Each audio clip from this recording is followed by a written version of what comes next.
So hi guys, welcome to my channel. Recently I have played this really amazing game which brought me to 2000 rating on chess.com.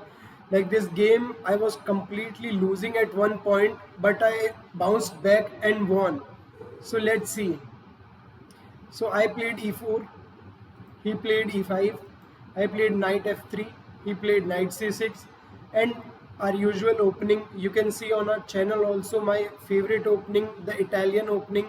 We are focusing on this pawn and we are attacking on this pawn. So he didn't play something like usual. He played, first of all, he played knight f3, knight f6. I usually play this and this, so this is what I done in the video, like in the game. I played d3. Now he plays bishop e7. This move is not common at my level, but I knew some theory about it. So I played c3. So his plan is clear. He is either going to castle or just to play this. So he plays d6. Now I castles. Now we have simple plan. He can either first pin my knight to my queen, or either he can castle. So he opted to go bishop g4. So here I played knight c3, knight b2 d2. So this knight is really doing two tasks. First of defending this knight and second of defending this bishop. So he plays queen d7. Now he is really getting, he can castle on both the sides. He is getting active, his pieces are getting active. His queen will be really active on this diagonal if he will also take the knight. So I played this move.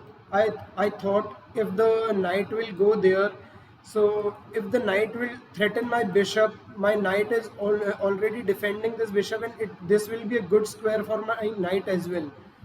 But this is not a good move according to engines. So he finds the best move. He goes knight a5.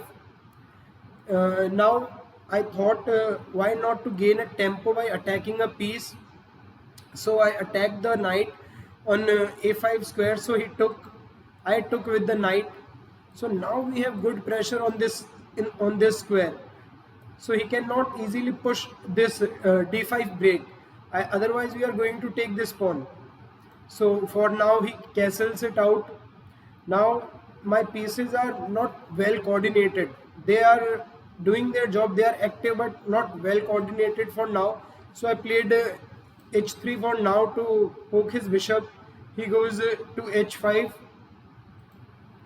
Now I not calculated in the deep that this pawn break is not that good, because after taking this is not a good structure and this will be a weak pawn. He takes this file. After moving this bishop, the pawn on e4 will be a target, and here I do a big mistake. I goes and pin his knight. Here he has a tactic, that is to take the pawn on e4 like this, and we cannot we have to capture this, and then this knight will be defended and we are just a pawn down. So yeah, but he didn't spot it. He attacked my bishop, but I didn't wanted to give my dark squared bishop, so I played bishop to f4, but that was also a mistake. Why? Because he can like he can play bishop f8 and still attack my pawn on e4. So that's what he does in the game. So what I have to do, my final option is to play this move e4. So that's what I did in the game.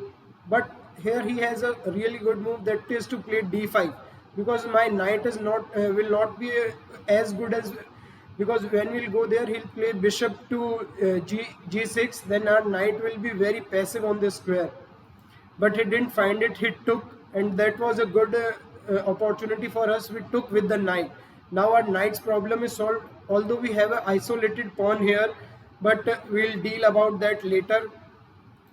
Now the game goes, he goes queen to b5. Now here I blunder. I go queen b3. I thought I am attacking this pawn, but I really forgot that he can really take this. I'm not attacking this pawn, and he can take this pawn on b4. But he didn't find, and he played a really big blunder, knight to d5. But here I had a really good move, that was a4. I was not able to find it on this move. If I played a4, then the queen has nowhere to go to defend this knight. He has to go to either this square or this square, and then will take this knight for free. But I was not able to find this. I thought my pawn is attacked by 3 pieces, so I just need to defend it. So what I did in the game, but that was not a good move. But now he blunders again. He attacks my knight, but he forgets that his knight is also in danger. So here I was able to find the move a4, and this move bring him to the shatters. Now he plays this only move, or kind of only move, a6.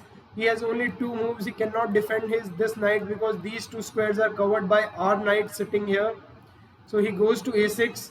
Now the game is really easy for us. We'll take this knight on the d5 square like we did in the game.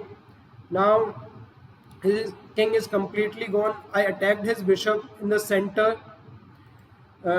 He took my knight in the center. I take with the knight here. The best move was to take the bishop, but it's okay. Just wanted to simplify the game. So here he goes.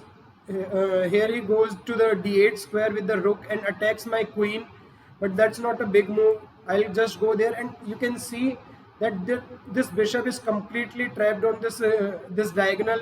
These two squares are. This knight sitting on this e5 square is really a monster piece. His king is also weak. So here he plays queen to b6, but now this is completely over because we'll take the bishop, and now he plays the move rook e4, but now that is completely over because we play the move knight g6 check, and the rook is hanging, and this will be a resign after two moves, because when he plays this move I go for a queen exchange, and that is completely over, and I won the game. So this is the real power of prophylaxis. My knight was sitting on e4